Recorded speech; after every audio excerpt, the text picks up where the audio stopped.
To summarize the outcomes for horizontal asymptotes from previous examples that we've looked at by examining the degree of the numerator and the denominator. So the first case we have is if the numerator degree is less than the degree in the denominator. So you're looking at the top smaller than bottom. So examples such as y equals 1 over x minus 2 over x squared plus 4x minus 12. What happens, remember that horizontal asymptotes, you're looking at the end behavior of the graph, which is what happens when you substitute very large positive or negative values in for x. So when you put very large values in for x, 1 divided by like a million is going to 0. 1 divided by negative a million is also going to 0, just on the negative side of 0. When you have an x to the first, so a first degree polynomial divided by a second degree polynomial, that denominator is getting much larger than the numerator. So again, your y value is going to 0 as you go out to the right and left of the graph. The second case, if the degree of the numerator equals the degree of the denominator. So if the degrees are equal, such as y equals 3x plus 4 over x minus 2, or this other example, notice the degrees, the largest exponent, are the same. So what happens there is you take the ratio of the leading coefficients. So make sure it's in standard form first, because sometimes they'll try to trick you, especially with something like x squared minus 4. Sometimes they'll switch it around and say something like maybe 4 minus x squared. You have to recognize that minus x squared, negative 1 will be your leading term there. So they do try to trick you sometimes on that. So here, with 3x to the first divided by x to the first, those are the same degree. So you take the ratio of 3 over 1, because remember that's a 1 in front of the x. So y equals 3 would be the horizontal asymptote. In the next one, we have x squared and x squared. So the highest degree is 2. So the leading coefficients, again, are 1x squared. So the coefficient is 1. And 5x squared has a coefficient of 5. So y equals 1/5 would be the horizontal asymptote there. If that was, say, 3x squared, then that would be 3/5 for the ratio of the leading coefficients. So we have one more case. What happens when the degree of the numerator is greater than the degree of the denominator? So that's a good question. So we're going to look at a graph. When we graph that function in our calculator, again, notice I put parentheses around the entire numerator and denominator. I'm going to do zoom 6 for the standard window.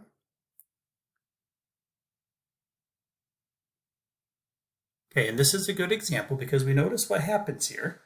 We notice that when x equals 3, we're going to have a problem. So that's just by looking at the equation. We know that when x equals 3, we have an issue. Well, if that's a vertical asymptote at x equals 3, once you get past 3 to the right, there should be something there. Well, this is a good one because we have to change the window. Now, I like to do this by you changing the window, not by zooming in or out. So I'm just going to change the y maximum because something should be showing up in the top right of the graph and it isn't. So I want to go higher in the graph. Let me try 50.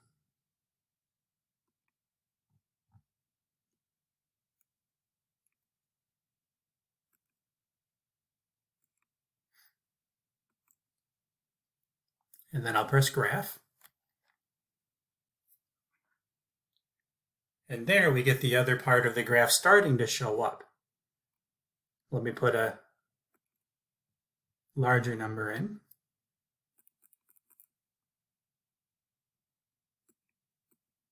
I'll do 150.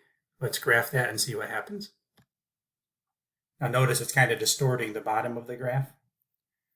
And what I'm going to do now is I'm going to change the x value to show more of the graph. So let me go from maybe negative 20 to positive 20.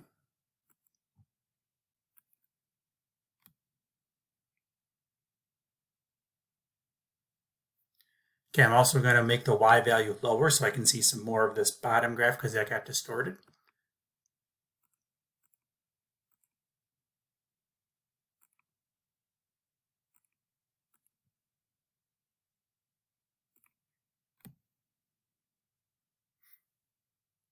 Okay, and that's good enough. Okay, so what we want to really focus on here is what is happening as x gets very large in the positive direction, so way out here to the right, and then large in the negative direction out here on the left. Well, we can see that if we were to trace like a straight line, it seems that those ends follow a line. Not in the center here, not in this area, but if you follow where it looks like it's going straighter, it looks like they follow a line. So this has what we call a slant asymptote. Okay, and we'll get to that in just a second. Let me show you if I press trace and I put 3 in. It's undefined, there's nothing there. Okay, so there does not appear to be any horizontal asymptote. So there's not a straight line that goes across that it's approaching. It appears to be slanted. Okay, now my graph isn't the best, but you get the idea. Okay, so what we're going to do is we're going to evaluate the limit as x goes to negative infinity and positive infinity. Well, as you go way out to the left, the graph is getting lower and lower and lower. So down and to the left if you're tracing to the left. And then as x approaches positive infinity, so as you go way out to the right, the graph is getting higher and higher. So there's your two limits as x approaches negative infinity. So as x goes to negative infinity, y goes to negative infinity also. And then as x goes to positive infinity, y approaches positive infinity.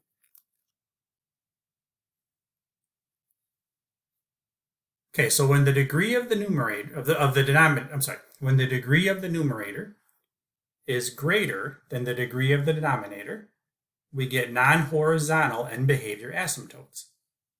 To find the equation of the end behavior asymptote, we use long division or synthetic division if possible. So if we have a linear factor, the quotient will be the asymptote. Okay, so if we find the end behavior asymptote or slant asymptote for f of x, we do the synthetic division. So remember we had 2x squared plus 5x plus 7 divided by x minus 3. So remember you bring down the 2 times 3 is 6, add those to get 11, times 3 is 33, and then 40 is the remainder. So that tells us that y equals 2x plus 11 is the quotient, and then plus the remainder of 40 over x minus 3. So that quotient, y equals 2x plus 11, that is your end behavior asymptote, or the slant asymptote. So I'm going to go back to the graph and actually graph that line on the same graph so you can see what I'm talking about. So in y2, I'm going to graph y equals 2x plus 11. I'm going to go over to the left there and press enter so it comes in thicker. And then if I press graph, you see that slanted line will approach your function at the ends. Now, because of the resolution here, it looks like it's going right on it, but I can tell you that it's not. It's approaching but not touching, or not crossing in this case.